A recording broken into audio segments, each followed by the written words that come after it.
Live from Sin City, it's the Socks and Pinstripes Podcast.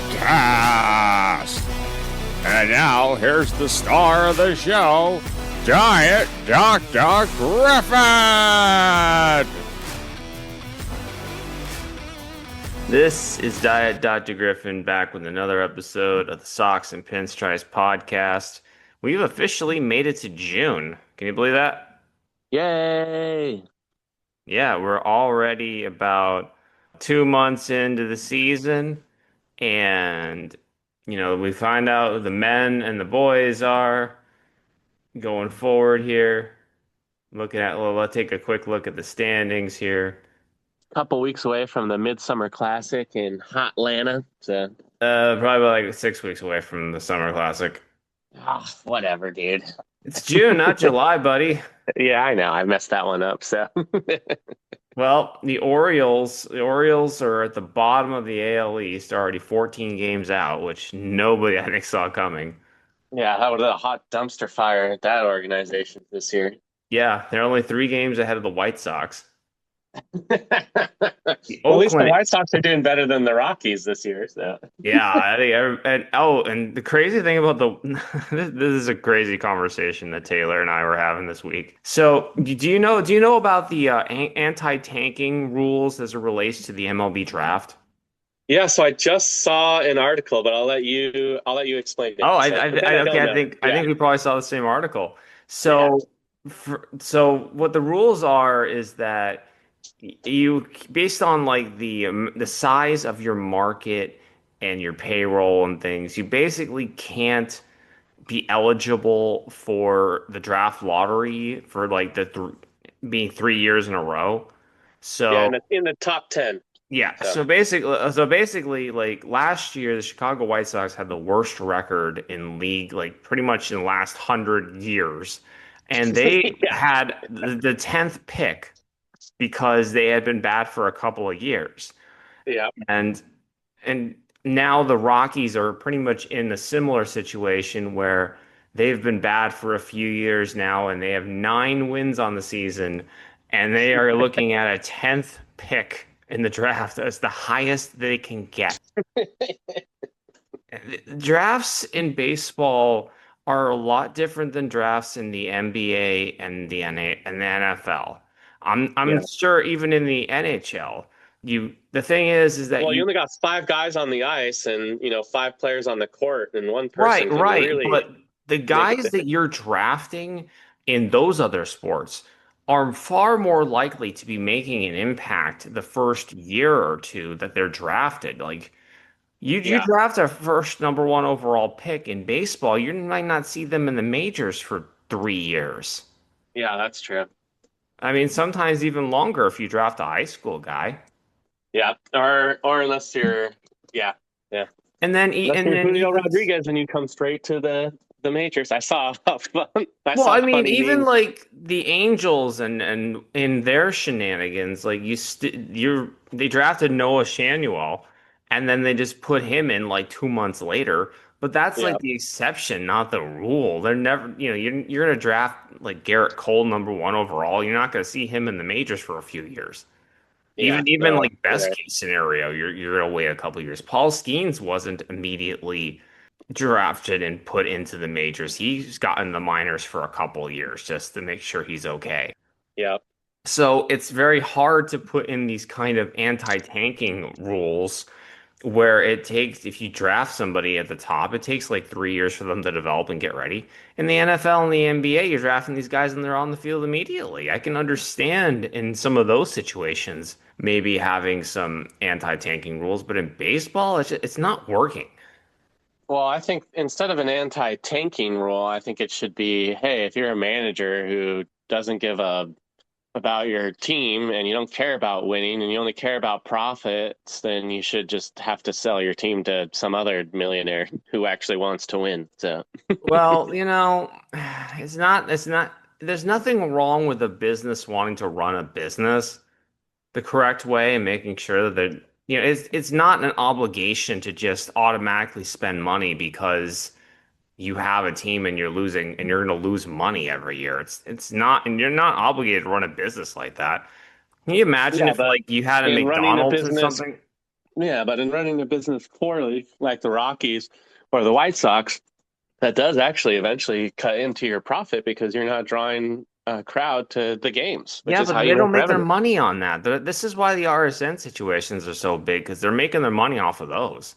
Yeah. They're making maybe 30 to 40% of their income on the parks. Yeah. It's not like they're making 100% at the gate. They're making the money on the TV deals, and the TV deals are what's causing a lot of the financial issues today. Imagine you sign a deal for 20 years and you're expecting $60 million a year, and about like 8 years into that deal, you're not getting anything from it. Yeah. It's kind of hard to That's what a lot of plan teams for. are facing. Yeah. That's like what the Padres deal was. And the Padres had an owner who was having health issues and was willing to spend pretty much over the line to get whatever he wanted because he wanted to see a championship before he died. But a lot of owners don't have that same way of thinking. They Yeah. just want to make sure they're not losing money. And an interesting development in the Trump bill, the tax bill. I don't want to get super political here. The big, beautiful bill that they've been talking about. Hmm. I was listening to another podcast. They were talking about how they're trying to cut some of the abilities of teams to when a new owner buys a team, they can deduct a lot of the assets and stuff as like, taxable losses for the first few years. That's like why a lot of these owners go hog wild the first 5 years and then they like, take a step back and they don't spend as much money. Yeah. Now they're talking about like removing a lot of those tax benefits and Well, cutting that in half. So yeah.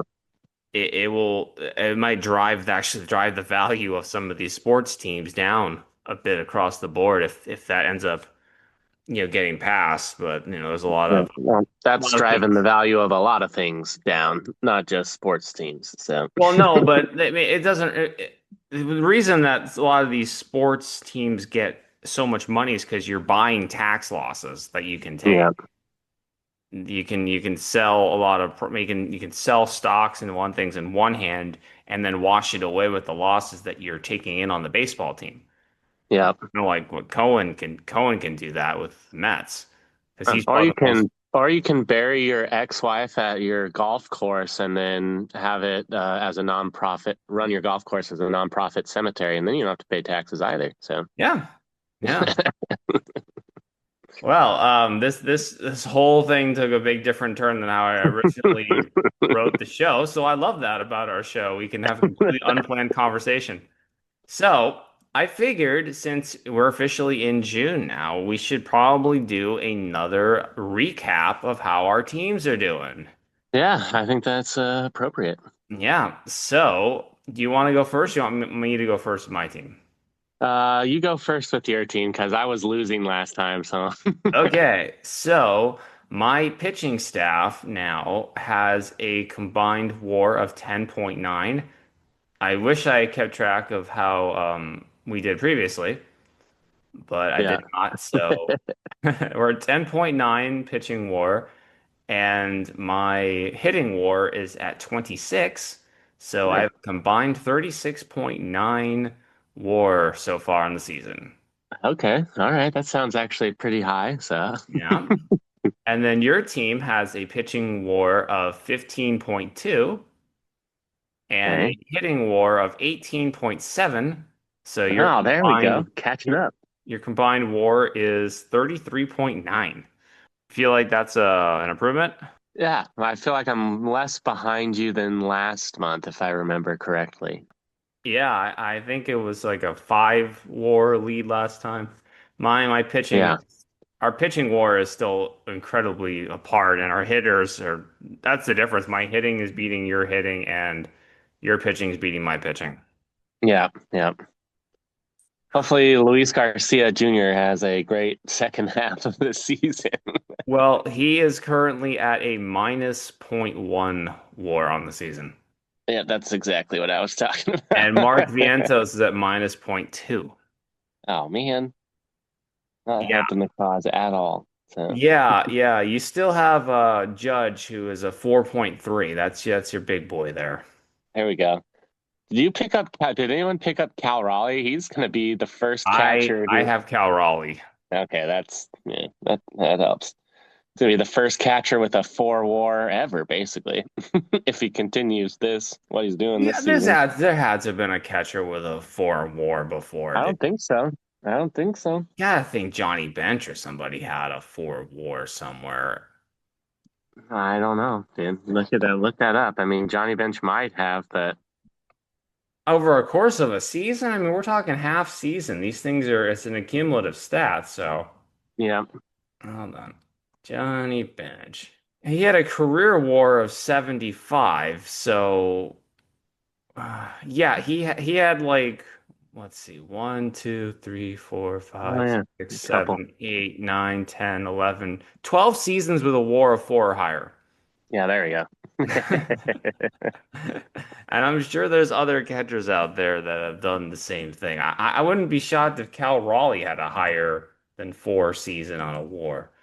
Yeah, maybe it was. Oh yeah, I don't know. He had a There was 4.7 last year. there was some stat about maybe it's oh yeah, I don't know. I'm not gonna get the stat right, so I mean it's something about 4 WAR they were talking about, but I don't know what they Four were talking WAR about. and So 7 years ago, Cal Raleigh became the big dumper. yep. He is up to 22 home runs though, which is pretty bonkers for a catcher. Yeah, him and Shohei, he was hitting 2 dingers a day there for a minute. So Yeah, I think the dumper had a home run yesterday too. I saw this funny meme that was they use like AI to make players giving fake news conferences. Hmm. And he's it was one of Cal Raleigh, and he's like, yeah, what can I say? I play with a 20-year-old who takes the first season off as a play for fun and then decides to get serious later in the year.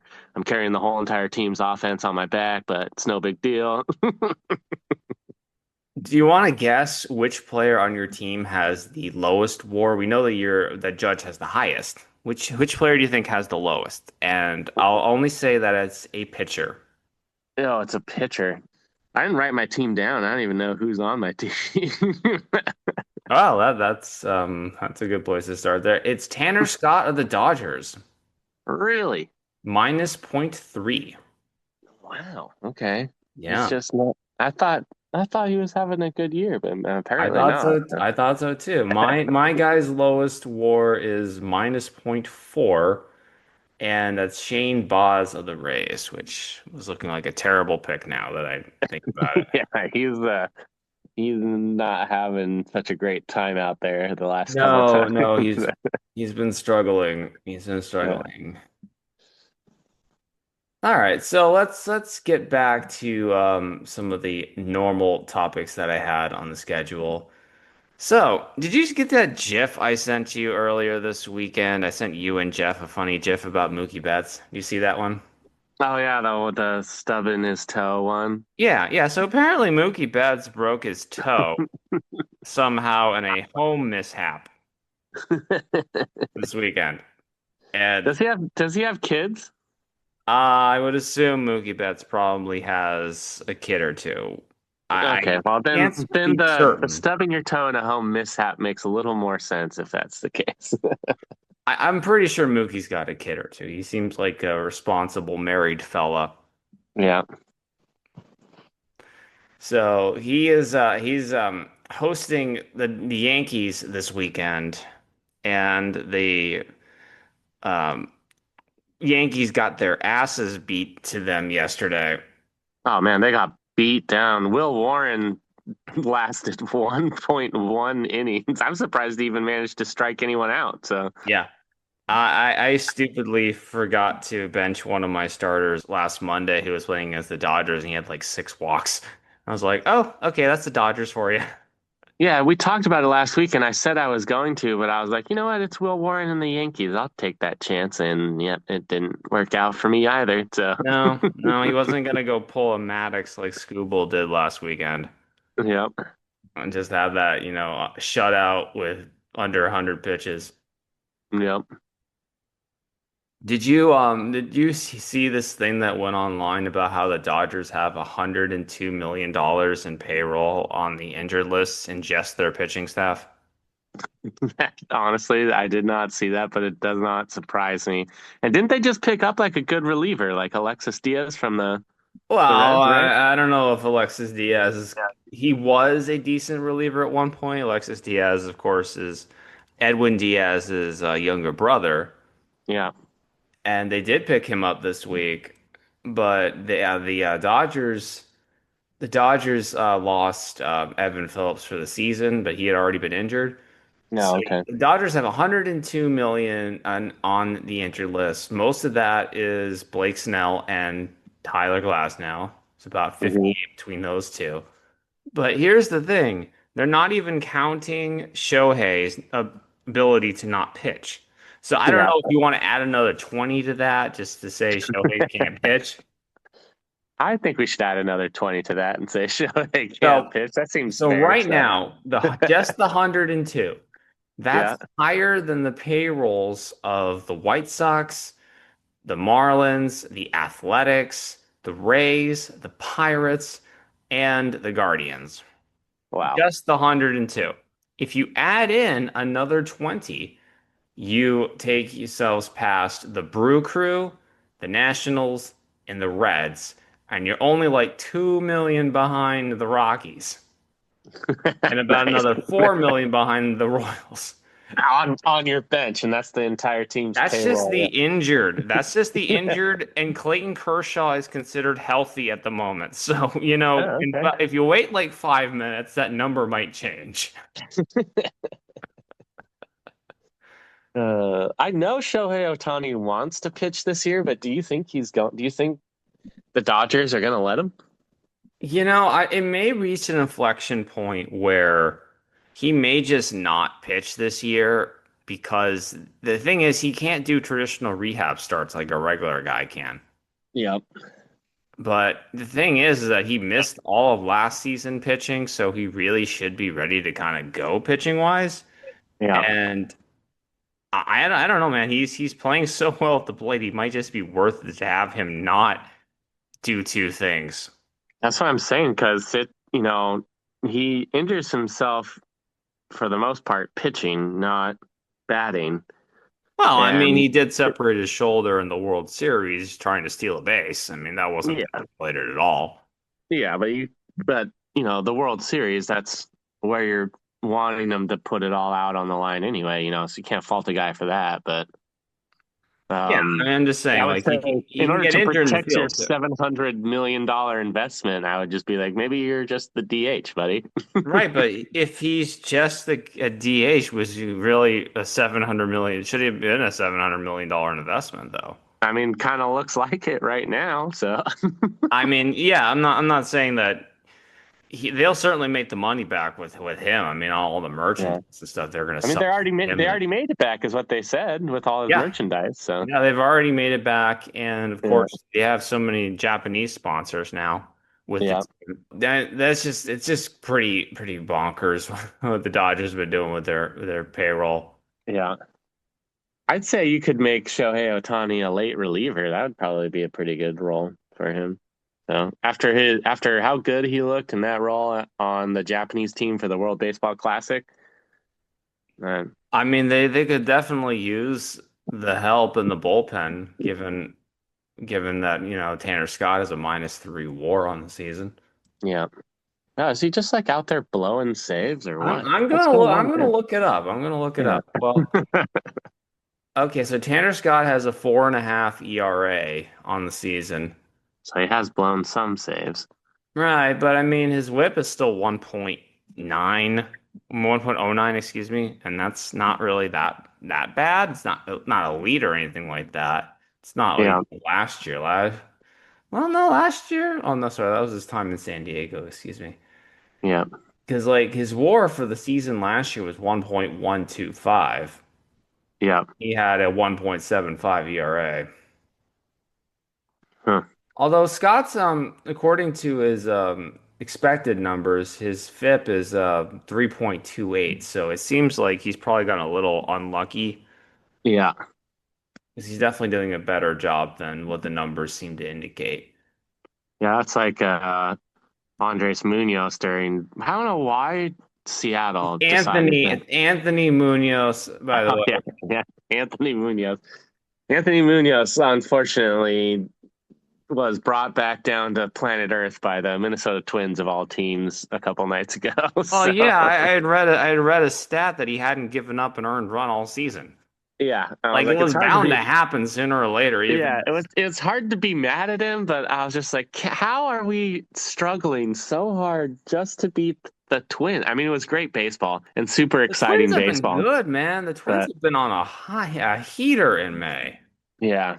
But I was just like, man, dude, it's just it's like unfortunate to see your guy, have the inevitability happen when all you want to do is just like win that game. Like he comes in and you're up 3 runs and you're like, I don't even need to watch the rest of this game. And then you pull up the highlights to watch him close out the game and you're like, oh, he didn't. So The Twins had a 13 game winning streak in May. yeah, no, they're good. They're hot right now, that's for sure. Yeah, So yeah. Although they've kind of come down to earth a little bit since then, but they were big. And then the A's, on the other hand, they've lost, I believe, 16 out of the last 17 games. oh man, that's tough. They have fallen down to 23 and 36 behind the Angels of Anaheim of Los Angeles. And the Angels just got Mike Trout back. Oh, okay. Oh. Do you Trout, still have him on your do you still have him on your team? yes, I do. Of course, I wasn't going to dump Mike Trout. Come on. We'll Not see how not when many it's not when it's we'll a see how many non-season and injury. Okay. Well, we'll see if he He had doesn't three stub his hits toe. yesterday, although today he has a scheduled day off, which isn't surprising. Yeah, I mean they didn't give him like a day off. Every time I see him dive for a ball or slide anywhere, I think of you and I'm like, oh, 10-day IL. Trout did something he shouldn't have done. Well, now the National League, let's go back to the National League standings. We haven't talked about them yet. The Oh yeah. National League standings have gotten pretty interesting because the Phillies, Mets, Cubs, and Dodgers all have the best record together at 36 and 22. Oh nice. So everybody's kind of picked it up a bit. Yeah. Braves are somehow still below the Nationals at 27 and 30, Mm. although they have certainly improved a bit from their initial 0 for what 0 for 10 or 0 for I think they started the season 0 for 8. So the Yeah. fact that they're only 3 games under 500 at this late is still pretty good. Yeah. They're 10 and 20 on the road, so they've haven't done particularly well there. Yeah. The Cardinals are hanging in there at 33 and 25, which is Yeah, pretty dude. surprising because that was a team that should have been like rebuilding and probably is rebuilding. And They've been getting a lot out of their starting pitching though. I think their starting pitching combined, like their 1 through 5 has a ERA below 3, all of them. So yeah, that's gonna help, but it's gonna help a lot. Yeah. is that type of thing gonna hold up? Because that's I what everybody mean, was saying about the Red Sox last year and their rotation. They were doing great, and then like the weather yeah. heated up and teams adjusted, and now I heard somebody on a podcast describe the Red Sox rotation as Garrett Crochet and a bunch of rain delays because that's what they're hoping happens whenever anyone else is on the mound. Yeah, Tanner Houck is not having a great year this year. I keep checking back in on him, but man, all I'm saying is that everyone called me an idiot, but I'm Cubs are winning the World Series this year. You I heard it don't here think first. everybody called you an idiot with the Cubs winning the World Series.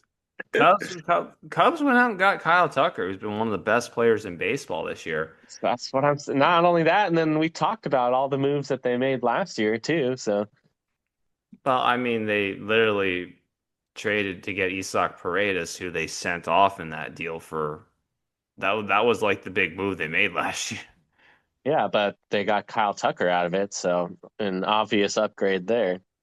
Oh yeah, yeah. Paredes was a terrible fit for that ballpark, Yeah, and now he's a much better fit for the ballpark that he's currently in. Yeah, which, speaking of that division in the American League, where Mariners are still only .5 games ahead of the Astros. Well, that's Dude, how the it Tigers goes. have 38 wins this year. My Lord. Yeah. Yeah, they have outkicked the coverage so far. Yeah. But every team in that division outside of the White Sox has a winning record. Yeah, that's gotta The, be Ro- pretty the, nice. the So, Royals, who I thought were going to be the best team, have gone 31 and 28. yeah, That's that's from not, fourth place. yeah.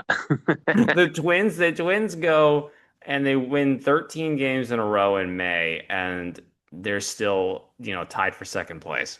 Yeah. They haven't gained much ground. Yeah.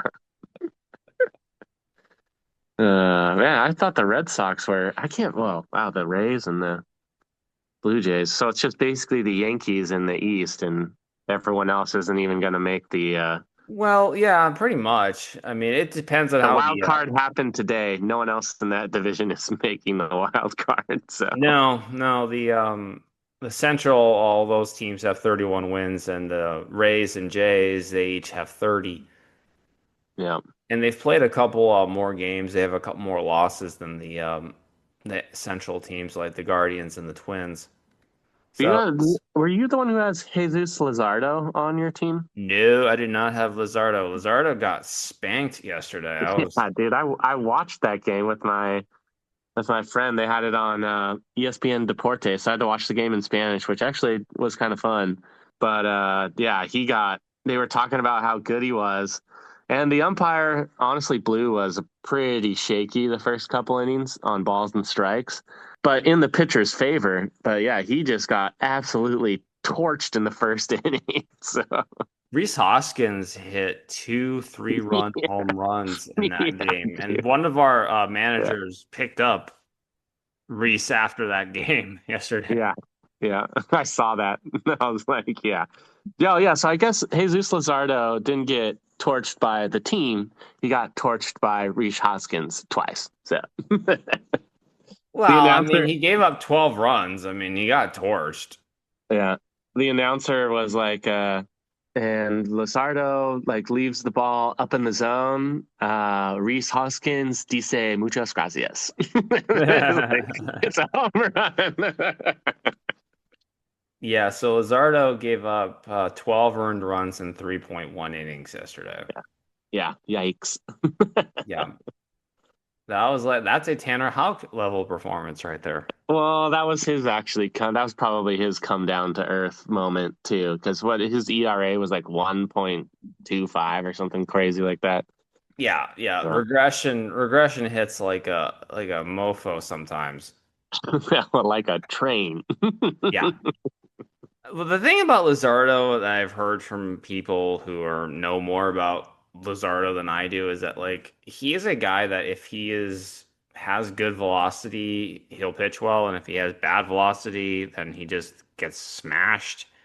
So I don't know what his velocity levels were like yesterday, but if He was throwing 97, 98. maybe he just wasn't spotting well on some of his pitches. I mean, the two pitches that he threw to Reese Hoskins for a 3-run home run, he was throwing an off-speed pitch, and it was up in the zone, but it was on the outside corner, but Hmm. up, and I think Reese was just looking for it and just tagged it. So Yeah, I mean, some of these guys make adjustments yeah, over the course of the season. yeah, So because it was like right on the line, middle, still, middle up, but on the outside edge, and he just went out there and got it. So did you see yesterday this Kobe Mayo incident with the White Sox game? no, So, I don't watch the White Sox well, games. I'm gonna be I honest. happened to be watching MLB Big Inning yesterday, Okay, gotcha. Yeah. so I kind of saw this clip as it happened. So, like Mayo, like he gets a hit, and he's like running from first and second, kind of gets caught in a pickoff. He sort of like flops a bit and runs into like the White Sox hitter. And this is like a guy who's like first career RBI. He's a rookie coming up from the minors, like his first day basically up. Yeah. his current stint with the team, and he like sparks this incident where he like brushes the White Sox guy, completely runs into him like intentionally. I just trying to Yep. pick off, and then he falls down, and like the bench is clear, and it's like the White Sox guy's like, "What's going on here? Why'd you do that? What's going on here? Why'd you just run into me and fall down?" Oh, Lennon Sosa. Yeah. Okay. It's Gotcha. a bush league play by Mayo Baltimore's there. just probably going to try to do anything to get anything going, honestly. So, Well, it's too late. Their season's over, man. yeah. Game over, man. Game over. I mean, you can be under 500 in May.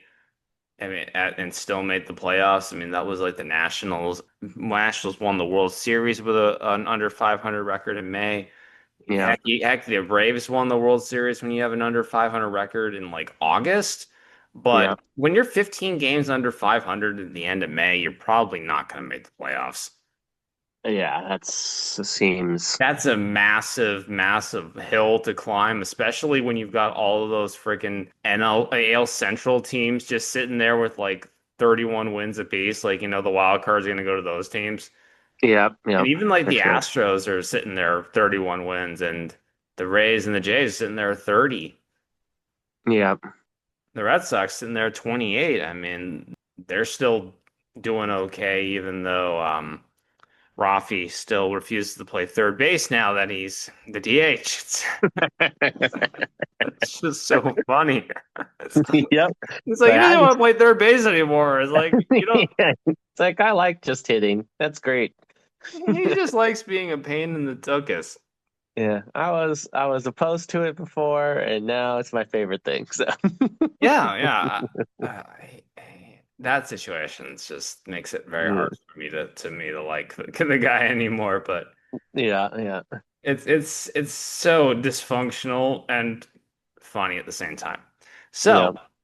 So we'll do a couple more of our random name segment because that went so well last week, and we have a few minutes left in the show here. So let's talk about one of the big names that have helped the Cubs do well, and that's Pete Crow Armstrong. Hmm. This kid has done so well to start the season, basically being like one of the best players in all of fantasy with all of his stolen bases and home runs. What do you think about this kid? Fastest white kid in baseball. That's what I think about him. He's like lightning quick. He's like a deer running around the bases, basically. Yeah, I didn't have any high hopes for him. I honestly thought he was going to be a bust because I thought he was like a Jackie Bradley Jr. type, Yeah, a like a pretty boy Kevin Kiermaier, yeah, because the heavy defensive center fielder who can't really do much for hitting. But Pete Crow Armstrong already has 15 home runs, 17 stolen bases. yeah. Yeah, he's having a great year. So The only thing that seems to be a weakness for him right now is he is a not very disciplined hitter.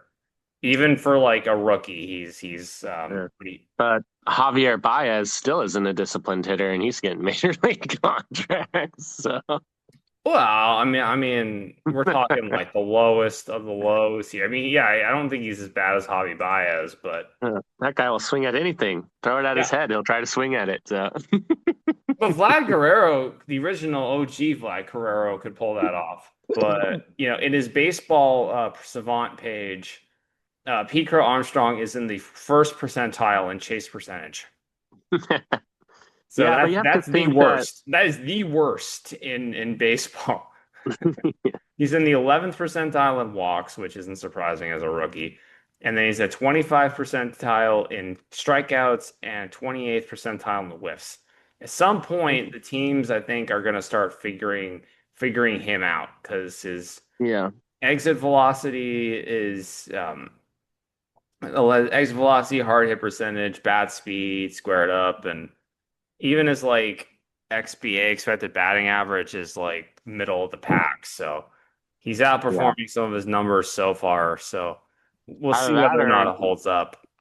the batting coach is going to be like, listen, go out there. He's like one game. He's going to tell him, For the whole game, you're just going to go out there and you're not going to swing, and you're going to see if you walk or not. Yeah.